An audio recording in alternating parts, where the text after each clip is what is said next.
The Miami Heat just unveiled a brand new statue of NBA superstar Dwayne Wade, and it might be one of the worst statues of all time. These NBA statues are supposed to be a symbol of greatness and GOAT status for a player. It's one thing to have your number retired by the franchise, but having a sculpture of yourself created and placed outside the arena is special. With that said, statues should be made with care and have plenty of effort put into them before teams unveil them to the public. The blunder with the Miami Heat and Dwayne Wade statue is just one of many, so let's talk about some of the other worst statues throughout NBA history. To kick things off, we have to start off with the answer: Allen Iverson. Allen Iverson received his statue on April 12, 2024 at the 76ers training complex in Camden, New Jersey. And honestly, the reveal was lukewarm at best, and that was for two major reasons. Reason number one was the size of the statue was way too small. Obviously, I know Allen Iverson is a really small player, but still, his play was greater than that. He was a multiple-time All-Star, had multiple All-NBA team selections, multiple scoring titles, multiple steals champions, and of course, he was named the NBA MVP in 2001. A player with Iverson's accolades and cultural impact deserves a life-size statue in order to appreciate his true greatness. The second main problem with the statue is the location being that it's in Camden, New Jersey and not at the Wells Fargo Center in Philadelphia. First of all, no fans want to drive to the 76ers training facility in New Jersey just to see that statue. It should be right outside of Wells Fargo Center in Philly. Allen Iverson is the last player in franchise history to lead the 76ers to the NBA Finals, and since then they haven't made it back. Fans of the 76ers have been waiting for the team to reach the same height, but it just hasn't happened, which shows just how much Allen Iverson truly means to basketball and the city itself. Come on, Philadelphia, we gotta do better. The next worst statue comes from Chicago Bulls Hall of Famer Scotty Pippen. Scotty Pippen received his statue on April 7th, 2011 during a halftime ceremony for the Bulls matchup against the Boston Celtics. The statue itself is really solid, as the attention to detail is spot on, only the main issue with the statue is that it's not fully scaled. The statue is only half of Scottie Pippen's body, and it's not full scale, kinda like Michael Jordan's outside of the United Center.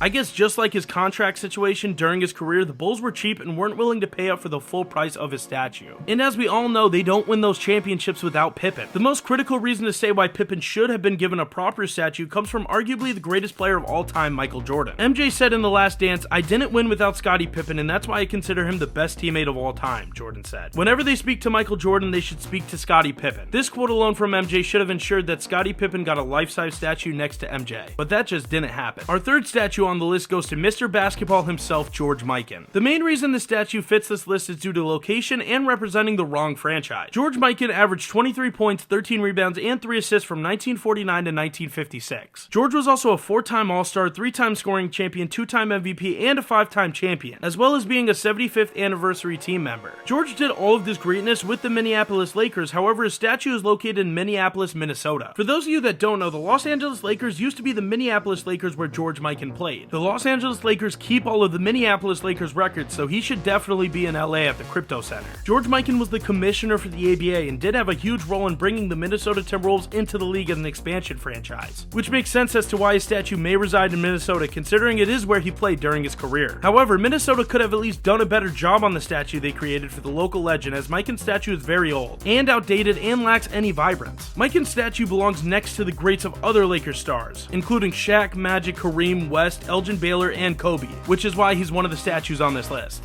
The next awful statue on this list belongs to another 76er, and that's Dr. J. Julius Erving. Dr. J actually has received 2 statues, and they both do not live up to the respect of Dr. J's career and talent. The first statue is similar to Allen Iverson's, as touched on before, being located at the 76ers practice facility, and it's still not a life-size statue. However, the more egregious statue is located outside of Xfinity Live in Philadelphia, right next to the Philly Sports Complex. This statue was originally located outside and revealed in 1989, however, it was relocated to Xfinity Live in 2010. I understand wanting to preserve history, however, this statue could have honestly stayed with the old stadium and been destroyed in order to make a better one. Dr. J averaged 24 points, 8 rebounds, and 4 assists during his career, as well as recording 16 All-Star selections, 7 All-NBA team selections, and being a 4-time MVP. He was also the last member of the 76ers that led them to a championship win in 1983, where he averaged 18 points, 10 rebounds, and 5 assists. Being that Dr. J was the last player to lead the 76ers to a championships and no Sixers team has won since then, shows just how important Erving was to the franchise as a whole. This alone shows how deserving Julius is of having a prestigious statue in his honor, and the 2 existing ones should have been made with more care and respect to admire Dr. J's accomplishments. To round out the top 3, we have the most recent reveal, as we mentioned earlier in the video, Dwayne Wade. The most recent statue on this list, D. Wade, became the first player in Miami Heat history to receive a player statue on October 27, 2024. So the expectations were of course high. However, after being revealed, the statue was immediately clowned on social media as the face was mocked openly, as it looks nothing like Wade in the slightest. The pose for the statue isn't bad though, though because it's from Dwayne Wade's iconic double overtime win over the Chicago Bulls, which was dubbed the "This Is My House" game from D. Wade. In that game, Wade scored 48 points along with 6 rebounds, 12 assists, 4 steals, and 3 blocks. Fans may have been happy with this iconic statue if it wasn't for Wade's awful face being that it's just unrecognizable. Wade is undoubtedly Miami's greatest player in franchise history. He's a 13-time All-Star, 8-time All-NBA selection, 3-time All-Defensive Team, and he made the All-Rookie team in 2003-2004. Wade helped Miami capture 3 championships, including the franchise's first title in 2006, and he ended up winning Finals MVP. He is the most beloved and revered Heat player of all time, and hopefully Miami will do the right thing and fix the abysmal face on this statue. And this is similar to Cristiano Ronaldo because his face was fixed on his statue years ago. Even though Wade said he doesn't care that it doesn't look too much like him, we all know deep down he feels some sort of way about it. The next selection we have on this list is a little controversial, but it's the Dream Hakeem Olajuwon. On April 10, 2008, the Rockets unveiled Olajuwon's statue outside a Toyota Center to honor Hakeem, but there's only one major issue with the statue. The fact that the statue is not of Hakeem, it's actually just a bronze sculpture of Olajuwon's jersey number 34. However, there is a reason for this. Hakeem's Islamic faith is very strict and prevents creations of statues of people or their likeness, so the Rockets pivoted to a jersey sculpture. And honestly, I completely respect the idea of it, but it would be awesome to see an Olajuwon sculpture somewhere, because Hakeem was an absolute superstar, being the #1 overall pick in 1984 over Michael Jordan. In his career, the Dream averaged 22 points, 11 rebounds, and 2 assists, as well as being a 12-time All-Star. Along with that, he made 12 All-NBA team selections and was the 1994 MVP. However, what really stood out about Olajuwon was his defensive prowess and the accolades to back it up, including 2 rebounding champions, being a 3-time block champion, and 9 All-Defensive team selections. And you can't forget about the 2 Defensive Player of the Years he had. Olajuwon led the Rockets to back-to-back championships in 1994 and 1995 while winning Finals MVP both times. And to this day, the Rockets have not won a championship. He's one of the greatest players to ever touch a basketball, and I know the reason makes sense, but it would be really awesome to see a statue or maybe something else of him in the future. One of the last statues we have to talk about is Bill Russell's, and he's one of the greatest players, coaches, and advocates of all time. The late great Bill Russell received his statue on November 1st, 2013 in Boston City Plaza Hall, and it was honestly made to show his impact on basketball and the world in general. As many people know, Bill Russell is the most winning player in NBA history. He's won 11 championships out of the Celtics' 18 total rings. Russell was also the first player to ever win a championship as a coach and as a player, and he became the first black NBA coach to win a ring. Russell has plenty of other achievements to show on the court, including 12 All-Stars, 11 All-NBA selections, 4-time rebounding champion, and he averaged over 22 rebounds for his career. Bill Russell was a big advocate, speaking up for racial intolerance as well as sticking up for American civil rights, and he spoke up against the Vietnam War. And his statue does look iconic. It has 11 granite pillars that surround it with quotes on them from Bill and numerous achievements that he achieved. With that being said, the reason this is such a bad statue is because it's very old and outdated and could definitely use some refurbishing. The statue is all bronze with not a single hint of Celtics green, and honestly, it was only made 11 years ago. So they should look into renovating it and making it one of the better ones of all time. And then of course, let's get into our next statue. Everyone in the world knows that Kobe Bryant deserves a statue, but in my opinion, he deserves a perfect statue. And the statue that was unveiled for him a couple months ago isn't even close to that. For most of these sculptures, there's a problem with appearances, but that's not really the problem with this one. What's wrong with Kobe's statue is the fact that it's riddled with misspelling. On the plaque, they misspelled Jose Calderon's name and Von Wafers. Now, I'm not gonna lie, I had no clue who Von Wafer was, but after some research, he was a shooting guard that was Kobe's teammate in 2006. They also spelled the word decision wrong, which is crazy because they spelled it right a couple of times, and then for some reason, they put a second C instead of the S.